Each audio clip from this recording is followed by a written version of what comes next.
Hello, good morning everybody. क्या आगे आप लोगों के समक्ष वही प्रश्नावली 7.2 का आप क्वेश्चन नंबर दूसरा सवाल बताने के लिए। अब देखिए उसी का दूसरा सवाल। पिछले वीडियो में मैंने क्या किया था, 7.6 का पहला क्वेश्चन बताया था क्या, और आज हम उसके आगे बता रहे हैं प्रश्न नंबर 2। दिया हुआ है x sin 3x। इसी का क्या करना है, हमें समाकलन ज्ञात करना है। जो कौन सी विधि है, खंडस विधि। खंडस समाकलन विधि द्वारा क्या करना है, हमें इनका समाकलन ज्ञात करना है। तो पिछले वीडियो में मैंने एक ट्रिक्स बताया था जिससे हम इस सवाल को पहले u एंड v में क्या करेंगे, हम पहचान करेंगे। हम देखते हैं पहचान करते हैं। यहाँ पर फॉर्मूला फिर से हम दोबारा लिख रहे हैं, आइलेट। अब यहाँ पर दो टर्म दिया हुआ है। एक टर्म दिया हुआ है मेरा x और दूसरा टर्म दिया हुआ है sin x। तब हम बताते हैं क्या, x को हम कहते हैं अलजेब्रा। x को क्या कहते हैं हम, अलजेब्रा। और sin 3x को क्या कहते हैं हम, ट्राइगोनोमेट्री।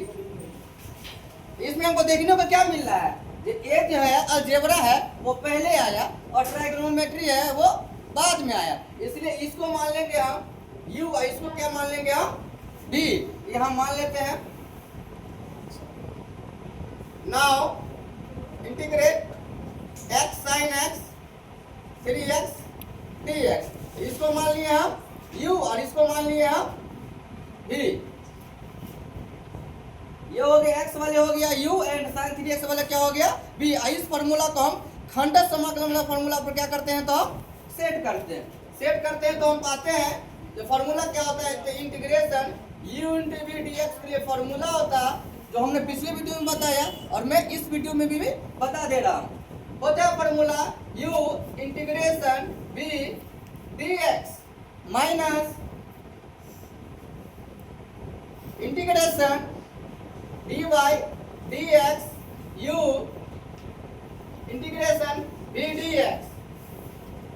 और लास्ट में क्या करते हैं, ये dx लगा देते हैं। मतलब हमारा जो खंडन समाकलन है उसको हम इसी फार्मूला पर क्या करेंगे, हम इस प्रश्न को क्या करेंगे, तोड़ेंगे। तो ठीक है, तोड़ते हैं। और हमने आपको बता दिया इस सवाल में किसको हम u मानेंगे और किसको v मानेंगे। यहाँ पर हम लिख भी दे रहे हैं, u बराबर हो गया x और v बराबर क्या हो गया sin 3x। अब हम क्या कर रहे हैं, इसको नाम अगेन हम सवाल को क्या करते हैं, u v के फार्मूला पर तोड़ देते हैं। देखिए यहाँ x sin 3x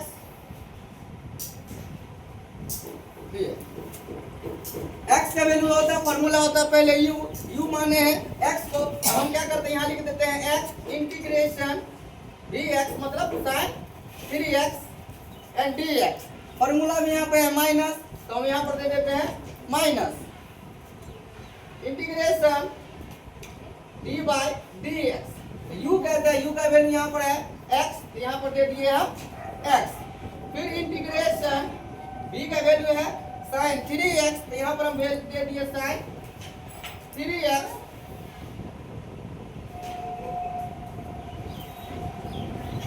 मैंने इस फार्मूला को खंडन समाकलन वाले फार्मूला पर इसको हम सेट कर दिए। अब यहाँ से हम क्या करते हैं, हम सवाल को कैलकुलेशन करते हैं। तो देखिए कैलकुलेशन कर रहे हैं x sin 3x का जो इंटीग्रेशन होता है वो होता है, क्योंकि साइन बदल जाता है माइनस कॉस में, तो cos 3x और बट्टे में क्या हो गया, या 3।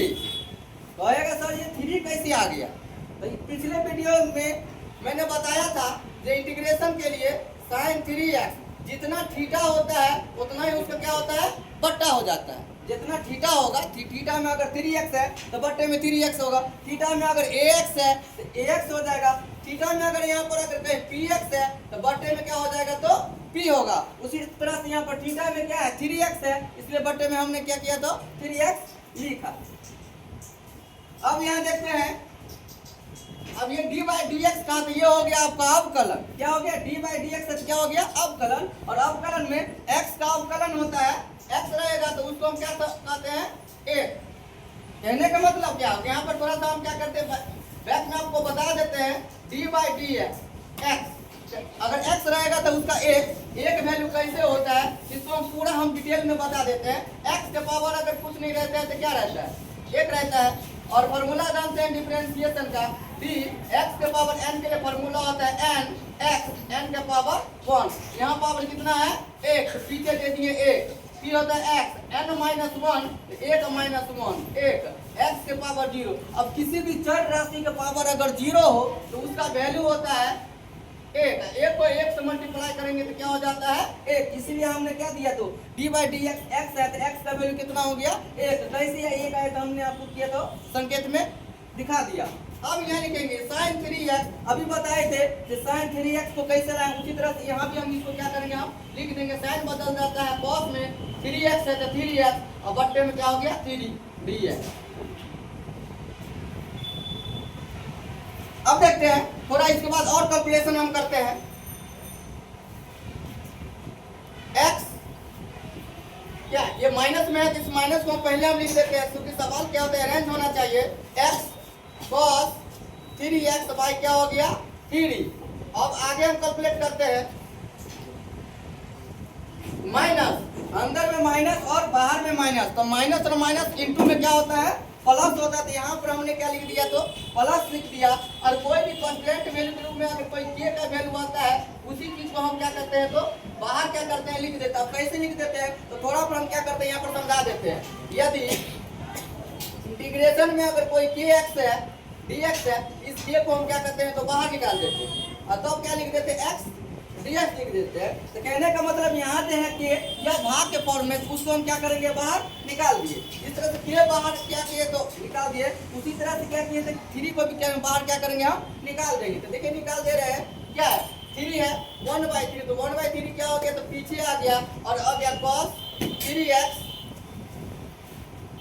dx, cos 3x क्या आ गया dx आ गया। अब यहाँ इंटीग्रेशन में आ गया cos 3x, cos 3x को भी हम क्या करते हैं तो इंटीग्रेट वाले फॉर्मूला पर सेट कर देते हैं। cos 3x by 3 plus 1/3, cos बदलता है sin में, तो क्या हो गया sin 3x अब बाई क्या हो गया 3, अब प्लस में यहाँ पे एक कांस्टेंट वैल्यू होता है इंटीग्रेशन में c, हमने दे दिया c।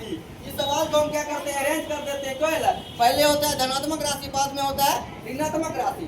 ये देखिए 3 3 का 9 मतलब 1/9 sin 3x minus x cos 3x और प्लस क्या हो गया c। इस तरह से आपका क्या हो गया x sin 3x का जो इंटीग्रेशन हुआ खंड समाकलन विधि द्वारा, उसका प्राप्ति राशि हुआ 1/9 sin 3x minus x cos 3x। इस तरह से आपने क्या किया, इस सवाल को अच्छे ढंग से समझ लिया। अब हम अगला वीडियो अगले दिन क्या करेंगे अपलोड करेंगे। उनके लिए थैंक यू।